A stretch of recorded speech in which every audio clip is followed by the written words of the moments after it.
morning everyone, good morning and today we will discuss a very important topic जिसके आपके exams में questions पूछे जाते हैं, that is बोथ्स एंड स्ट्रीम। मैंने प्रीवियस ईयर पेपर्स का एनालिसिस किया, उसमें देखा मैंने कि कई बार आप लोगों से बोथ्स एंड स्ट्रीम का क्वेश्चन पूछा गया है।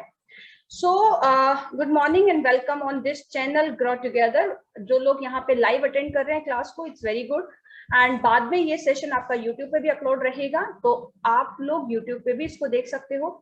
सेकेंड थिंग, जो भी स्टूडेंट लाइव क्लास के थ्रू कनेक्ट होना चाहता है, मैंने यहाँ पे टेलीग्राम चैनल का लिंक आपको शेयर किया हुआ है इन द डिस्क्रिप्शन बॉक्स, तो आप वहाँ पे टेलीग्राम ग्रुप ज्वाइन कर सकते हो। एंड उस लिंक को यूज करके, because on the daily basis I share the link for the live class, तो आप लाइव क्लास में भी ज्वाइन हो सकते हो।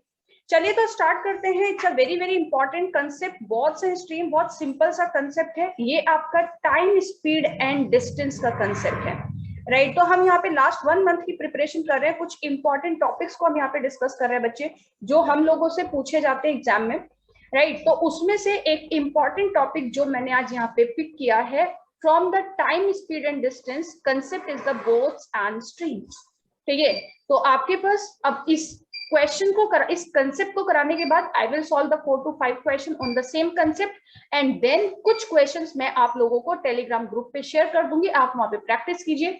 स्टिल अगर आपको कोई भी डाउट आता है तो आप मुझसे इधर इन द कमेंट बॉक्स और ऑन द टेलीग्राम चैनल आप मुझसे वहां पे पूछ सकते हो, राइट। चलिए तो स्टार्ट करते हैं बच्चे। देखो, जब हम बोथ्स एंड स्ट्रीम की बात करते हैं, फॉर्मूला तो हमारे पास सिर्फ एक ही है कि distance is equal to speed into time, right. Formula तो हमारे पास सिर्फ एक ही है, distance is equal to speed into time. अब इसमें हमारे पास जो स्पीड है वो चेंज होती है, बिकॉज हम यहाँ पे कंसेप्ट करें बोथ्स एंड स्ट्रीम, तो इसमें हमारे पास एक वर्ड है स्ट्रीम। दैट मीन्स वाटर का फ्लो कैसा है, आप किस डायरेक्शन में मूव कर रहे हो, आप फ्लो जिस डायरेक्शन में फ्लो है, क्या आप उसी डायरेक्शन में जा रहे हो, या फिर आप अपने जो वाटर का फ्लो है उसके अपोजिट डायरेक्शन में आप लोग मूव कर रहे हो। तो बच्चे यहाँ पे कुछ टर्मिनोलॉजी मैं यहाँ पे बताऊंगी। जैसे अगर आपके पास बोथ्स एंड स्ट्रीम के केस में एक बोट का होना, बोट भी हो सकता है, ये कोई शिप भी हो सकता है, कोई क्रूज हो सकता है, या कोई इंसान भी हो सकता है, ठीक है। कोई पर्सन है, क्रूज है, शिप है, बोट है, दैट मीन्स कोई भी ऐसी चीज जो पानी में तैर रही है, राइट। तो आपके पास एक ऑब्जेक्ट, तो बेसिकली आपके पास एक ऑब्जेक्ट है जो आपका वाटर में जिसका फ्लो है, राइट। तो यहाँ पे अगर आपके पास जस्ट सपोज वाटर का फ्लो इस डायरेक्शन में है, ठीक है, वाटर का फ्लो इस डायरेक्शन में है, और जो ऑब्जेक्ट है वो इसके अपोजिट डायरेक्शन में मूव कर रहा है, ठीक है, जो ऑब्जेक्ट है वो इसके अपोजिट डायरेक्शन में मूव कर रहा है, तो यहाँ पे क्या होगा, आप सिंपल सी बात सोचो, आपने शायद अपने डेली लाइफ में भी ये फील किया होगा कि लाइक आप कभी स्विमिंग पूल में गए हो या ऐसा कुछ, कहीं पे पानी वगैरह में अगर आप कहीं पे गए हो, तो अगर वाटर का फ्लो इस डायरेक्शन में है and you are moving against the water, right, आप यहाँ पे वाटर के अपोजिट साइड में मूव कर रहे हो, तो आपको कुछ ऐसा फोर्स लगता है जो आपको पीछे की साइड को पुश कर रहा है, राइट। क्योंकि वाटर का फ्लो फॉरवर्ड डायरेक्शन में है और आप बैकवर्ड डायरेक्शन में आ रहे हो, तो आपको ऐसा लगता है कि कुछ चीज है जो आपको पीछे की साइड को पुश कर रही है, तो यहाँ पे इसको हम बोलते हैं अगेंस्ट द फ्लो। अब इसमें हम बात करेंगे कि इसमें आपके पास जो इफेक्टिव स्पीड होगी वो क्या होगी। भाई एक बहुत सिंपल सी बात है, अगर मैंने यहाँ पे स्पीड ऑफ द ऑब्जेक्ट लिया, ठीक है, अगर मैंने यहाँ पे लिया speed of the object in still water, speed of the object in still water, या तो आप स्टिल वाटर में बोल सकते हो, या फिर आपके ऑब्जेक्ट की एक्चुअल स्पीड, ठीक है, या फिर आप ऐसा बोल सकते हो जो आपके ऑब्जेक्ट की एक्चुअल स्पीड है, राइट। ऑब्जेक्ट की जो एक्चुअल स्पीड है उसको मैं डिनोट करूंगी पूरे चैप्टर में यू से। आपके पास जो स्पीड ऑफ वाटर होगा, ठीक है, स्पीड ऑफ वाटर होगा, या फिर आप करंट भी बोल सकते हो, आप यहाँ पे फ्लो भी बोल सकते हो, आप यहाँ पे स्ट्रीम भी बोल सकते हो। तो ये जो फ्लो होगा इसको मैं डिनोट करूंगी बच्चे वी से।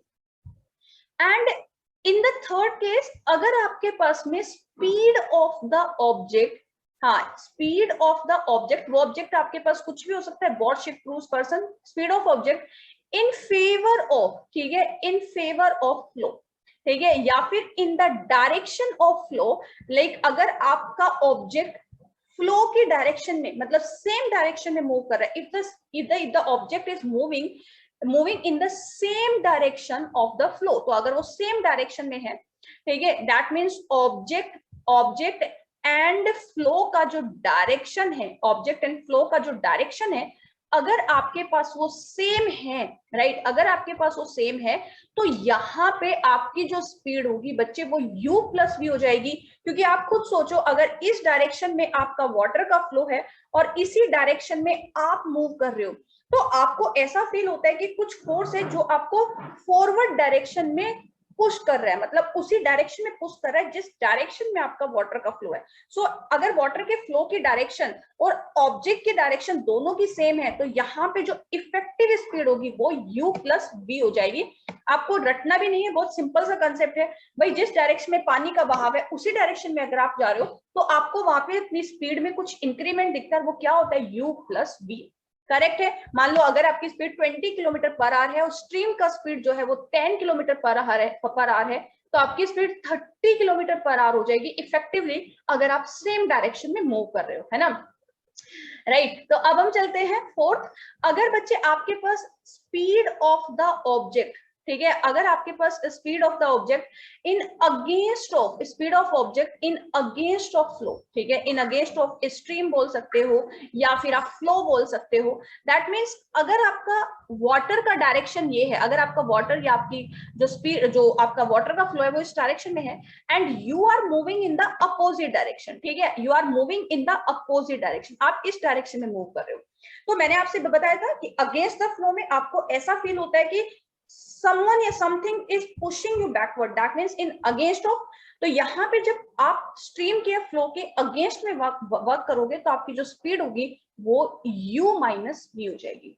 तो बच्चे बोट्स एंड स्ट्रीम में आपको सिर्फ ये चार चीजें याद रखनी है। Speed of the object in still water u, speed of the water current या फ्लो जो भी आप बोल रहे हो, अगर उसका स्पीड v है, in favour of flow speed हो जाएगी u plus v, speed of the object in against of stream तो वो हो जाएगा आपके पास में u minus v। And in चार चीजों से, इन चार टर्मिनोलॉजी से आपका जो पूरा चैप्टर है बोट्स एंड स्ट्रीम का वो आपका सॉल्व हो जाता है, राइट। चलिए तो इसको हम देखेंगे फटाफट, आप इसको नोट डाउन कर लीजिए प्लीज एक बार। So this is question number 1 on the concept of the boats and stream. Question क्या है, in 1 hour a boat goes 11 kilometer along the stream. तो बच्चे यहाँ पे आपको वर्ड दिया है along the stream and 5 kilometer against the stream in 1 hour. The speed of the boat in still water is. तो देखो बहुत सिंपल से तरीके से आप सोचिए, जब अलोंग द स्ट्रीम की बात कर रहे हैं तो आपकी इफेक्टिव स्पीड क्या होगी, u प्लस वी, एंड जब अगेंस्ट द स्ट्रीम की बात कर रहे हैं तो आपकी इफेक्टिव स्पीड होगी u माइनस वी। तो 1 आवर में 11 किलोमीटर, अब boat goes 11 kilometer along the stream, so u plus v की वैल्यू क्या हो जाएगी बच्चे, distance upon time. Against the stream तो u माइनस v की वैल्यू हो जाएगी 5/1। you know the value of u plus v and u minus v, आपको फाइंड आउट करना है the speed of the boat in still water। that means आपको यहाँ पे u का वैल्यू फाइंड आउट करना है, ठीक है, यहाँ पे आपको u का वैल्यू फाइंड आउट करना है। सिंपल, दोनों इक्वेशन को ऐड करेंगे तो 2u की वैल्यू हो जाएगी 16, तो u will be the 8 kilometre per our. so the speed of the boat in still water is 8 kilometre per our. I hope आप लोगों को ये क्वेश्चन समझ में, बहुत सिंपल सा क्वेश्चन मैंने यहाँ पे लिखा। धीरे धीरे मैं यहाँ पे जब 6 to 7 क्वेश्चंस कर लूंगी आपको इस चैप्टर में कोई भी प्रॉब्लम नहीं आएगा। आप किसी भी बुक से उसके बाद बोट्स एंड स्ट्रीम का कंसेप्ट और बोट्स एंड स्ट्रीम के क्वेश्चन सॉल्व कर सकते हो। आफ्टर द सेशन मैं टेलीग्राम चैनल पे क्वेश्चन भी शेयर करूंगी बोट्स एंड स्ट्रीम के, ताकि आप लोग प्रैक्टिस कर सको वहां पे। चलिए प्लीज फटाफट इसको नोट डाउन करो बच्चे, ठीक है, फिर हम नेक्स्ट क्वेश्चन पे चलते हैं। चलिए आई थिंक आप लोगों ने क्वेश्चन नोट डाउन कर लिया है। अब हम मूव करते हैं यहाँ पे नेक्स्ट क्वेश्चन पे। तो बच्चे नेक्स्ट क्वेश्चन है, देखिए आपके पास में, मैं इसका थोड़ा साइज इंक्रीज कर देती हूँ। A boat can travel with a speed of the 13 kilometre per our in still water. तो यहाँ पे आपको किस चीज का वैल्यू दिया है, A boat can travel with a speed of 13 kilometre per our in still water, तो आपको u का वैल्यू दिया हुआ है 13 kilometre per hour. If the speed of the stream, तो v का वैल्यू आपको गिवन है 4 kilometre per hour. Find the time taken by the boat to go 68 kilometre downstream. अच्छा, मैंने आपको यहाँ पे ये बता देती हूँ, जब हम यहाँ पे speed of the object in favour of flow बोलते हैं तो बच्चे ये वर्ड हो जाता है आपके पास में डाउन स्ट्रीम। अगर कहीं पे डाउन स्ट्रीम बोला गया है तो डाउन स्ट्रीम का मतलब है speed of the object in favour of flow, and जब आपका जो ऑब्जेक्ट है उसका डायरेक्शन अगर अपोजिट रहेगा तो उसको हम लोग बोलते हैं यहाँ पे up stream. So down stream हो जाएगा। डाउन स्ट्रीम में जब भी आपको स्पीड देखनी है तो ये हो जाएगी आपके पास u प्लस वी, एंड जब हम लोग यहाँ पे अप स्ट्रीम की बात करते हैं तो ये स्पीड हो जाएगी आपके पास में u माइनस वी। तो इस क्वेश्चन में आपसे पूछा है find the time taken by the boat to go 68 kilometre downstream. So the time is equals to distance upon speed, downstream की बात कर रहा है। सो 13 प्लस 4 इज 17, तो आपका यहाँ पे आंसर आ जाएगा 4 आवर्स। सो अगर उसको डाउन स्ट्रीम में ये डिस्टेंस कवर करनी है तो ये बनेगा आपके पास में 4 आवर्स। 4 आवर्स में वो 68 किलोमीटर का डिस्टेंस कवर कर लेगा। ओके फाइन, आप इसको नोट डाउन कर सकते हो, सॉल्व करने का ट्राई कीजिए। अब हम चलते हैं अपने नेक्स्ट क्वेश्चन पे। तो बच्चे नेक्स्ट क्वेश्चन है आपके पास, a man speed with the current is 15 kilometer per hour with the current, that means जो आपका फ्लो है उसके साथ उसके फेवर में, तो फेवर में that means this is the value of the down stream is 15 kilometer per our and the speed of the current v का वैल्यू आपको दिया है 2.5 किलोमीटर पर आवर। आपसे पूछा the man speed against the current, against the current that means आपसे value पूछा है u minus we का। तो v का वैल्यू आपके पास पता है, आप इन दोनों को सॉल्व करोगे you will get the value of u। तो आपने सब्ट्रैक्ट किया तो u का वैल्यू बना 12.5 किलोमीटर पर आवर। u का वैल्यू 12.5 है, v का वैल्यू 2.5 है, आप माइनस करेंगे so the against the current speed will be 10 kilometre per our. ठीक है, यहाँ पे आपकी जो स्पीड हो जाएगी अगेंस्ट द करंट वो आपके पास में 10 किलोमीटर पर आवर हो जाएगा। सिंपल क्वेश्चन एकदम। ठीक है, आपको बस 4 चीजें याद रखनी है, in the favour u, v, u plus v down stream, u minus v up stream, and distance का फॉर्मूला स्पीड इनटू टाइम। उसके अलावा आपको कुछ भी नहीं करना। आई होप आप लोगों ने नोट डाउन कर लिया है। अब हम चलते हैं अपने नेक्स्ट क्वेश्चन पे। तो नेक्स्ट क्वेश्चन है आपके पास में, a boat running upstream takes 8 hours 48 minutes to cover a certain distance while it takes 4 hours to cover the same distance running downstream. What is the ratio between the speed of the boat and the speed of the water current respectively? तो बच्चे आप देखो बहुत simple से तरीके से देखिए इसको। अ बोट रनिंग अप स्ट्रीम मतलब u माइनस v की जब वो स्पीड से चल रही है तो वो टाइम ले रही है 8 hours 48 minutes। आप इसको ऐसे लिख सकते हो, 48 मिनट्स को आर में चेंज कर लीजिए तो ये बनेगा आपके पास 8 4/5, 5 8 जा 40 एंड 44/5 आवर्स आप इसको लिख सकते हो। While it takes 4 hours to cover the same distance running downstream, same distance को अगर वो downstream से कवर करे मतलब u प्लस v से कवर करे तो it will take the 4 hours। बच्चे दोनों ही केस में आपके पास डिस्टेंस सेम है तो speed u minus V into time 44/5 would be equal to u plus V into 4। Speed into time दोनों ही डिस्टेंस आपके पास इक्वल है। बस एक केस में आपको क्या दिया हुआ है, एक केस में आपको यहाँ पे दिया हुआ है अप स्ट्रीम और एक केस में डाउन स्ट्रीम। आपको फाइंड आउट करना है what is the ratio between the speed of the boat and the speed of the current respectively. That means you need to find out the ratio of u रिश to v। आपको इसका value find out करना है। Solve कर दो फटाफट, 5 इधर चला जाएगा तो 11u minus 11v is equal to 5u plus 5v। u इधर आएगा तो 6u, 11 उधर जाएगा तो आपके पास 16v। So the ratio of u रिश टू v 16/6 या फिर आप बोल सकते हो 8:3। So the ratio between the speed of the boat and the speed of the water will be 8:3। आपका करेक्ट आंसर बन जाएगा यहाँ पे 8:3। बच्चे सिंपल क्वेश्चन होते हैं, आपके इस कंसेप्ट के बाहर कुछ भी नहीं होता। ठीक है, आपके इस कंसेप्ट के बाहर कुछ भी नहीं होता। ठीक है, क्लियर है सभी को? आप लोग चाहे तो नोट डाउन कर सकते हो उसको, फिर हम लोग नेक्स्ट क्वेश्चन पे मूव करते हैं। चलिए तो नेक्स्ट क्वेश्चन पे मूव करते हैं। अब हमारे पास में नेक्स्ट क्वेश्चन है यहाँ पे, हाँ नेक्स्ट क्वेश्चन है, a boat takes 90 minutes less to travel 36 miles downstream than to travel the same distance upstream. If the speed of the boat in still water, आपको u का वैल्यू दिया हुआ है 10 miles per hour, आपको find out करना है the speed of the stream. That means आपको यहाँ पे v का वैल्यू फाइंड आउट करना है। तो a boat takes 90 minutes less to travel 36 miles downstream. तो बच्चे अगर 36 माइल्स डाउन स्ट्रीम से कवर किया जाए एंड 36 माइल्स आपके पास अप स्ट्रीम से कवर किया जाए, distance upon speed minus distance upon speed is equals to the difference in the time, right. ये माइल्स पर आवर्स में है, ये माइल्स में है, तो 90 मिनट्स को मुझे आवर्स में चेंज करना पड़ेगा। बस ये इक्वेशन है और कुछ भी नहीं है क्वेश्चन में। डिस्टेंस अपॉन स्पीड माइनस कर रहे हो तो यहाँ पे टाइम में डिफरेंस आ रहा है आपके पास में 3/2। We know the value of U, 36 common ले लीजिए, तो 1/10 minus V minus 1/10 plus V is equal to 3/2। अब देखो, अगर आपके पास यहाँ पे ऑप्शंस होते तो आप ऑप्शन से भी क्वेश्चन को सॉल्व कर सकते थे, क्वाड्रेटिक इक्वेशन बनाने की जरूरत भी नहीं थी अगर आपके पास ऑप्शंस होते। लेकिन मैंने यहाँ पे ऑप्शंस नहीं दिए हैं, हाँ मैंने यहाँ पे ऑप्शंस नहीं दिए हैं, तो आप इसको ऐसे सॉल्व कर लीजिए। 12 इधर चला जाएगा तो 1/24 हो जाएगा। 10 से आपका 10 कैंसिल, तो ये बनेगा v प्लस वी 2v, 24 इधर चला जाएगा तो 48v is equal to 10 minus v and 10 plus v, that means 100 minus v square, a minus b plus a plus b, तो v square minus v square plus 48v minus 100 is equal to 0। बच्चे अगर आपके पास, मैं फिर से बता रही हूँ, अगर ऑप्शंस आपको गिवन है तब आपको यहाँ पर क्वाड्रेटिक इक्वेशन बनाने की जरूरत नहीं है, बट मेरे पास ऑप्शंस नहीं थे इसलिए मैं यहाँ पे सॉल्व कर रही हूँ। 100 के ऐसे फैक्टर जिनका डिफरेंस 58 हो, दैट इज 50 एंड 2, तो 50 माइनस 2, आप साइन चेंज करिए तो -50 plus 2, -50 can not be the speed of the stream, so आपका आंसर हो जाएगा यहाँ पे 2 माइल्स पर आवर।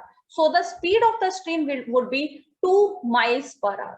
तो यहाँ पे मैंने कुछ क्वेश्चंस डिस्कस किए बहुत से स्ट्रीम के। एक क्वेश्चन और लेती हूँ, बहुत इंटरेस्टिंग सा क्वेश्चन है, कई बार स्टूडेंट्स उसको बहुत लंबे तरीके से करते हैं, तो हम देखेंगे कैसे सॉल्व कर सकते हैं। चलिए आप इसको फटाफट एक बार नोट डाउन कर लीजिए, समझ लीजिए क्वेश्चन कैसे हुआ, तब तक मैं नेक्स्ट क्वेश्चन लिख लेती हूँ आप लोगों के। ओके चलिए, तो ये आपका नेक्स्ट क्वेश्चन है, बहुत प्यारा सा क्वेश्चन है। इस क्वेश्चन को करने में कई बार स्टूडेंट हो सकता है लेंदी तरीके से करिए, मतलब सॉल्व करते हैं। चलिए तो देखते हैं कैसे इफेक्टिवली हम इस क्वेश्चन को सॉल्व कर सकते हैं। So the question is, a man can row 40 km upstream and 55 km downstream in 13 hours. Also he can, so upstream u minus v and downstream is u plus v. Also he can row 30 km upstream and 44 km downstream in 10 hours. Find the speed of the man in still water and the speed of the current. तो बच्चे आपको पहला equation क्या दिया, 40 kilometre upstream and 55 kilometre downstream in 13 hours.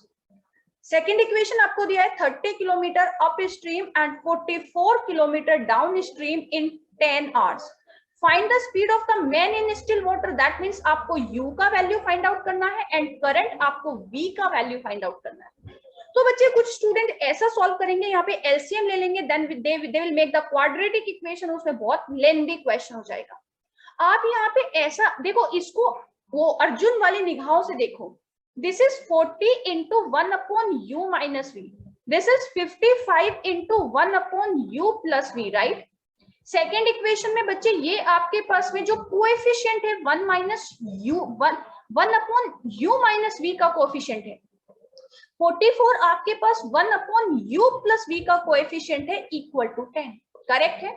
चलिए अब यहाँ पे आप या तो u माइनस वी या फिर 1/u प्लस वी का कोएफिशिएंट इक्वल कर लीजिए।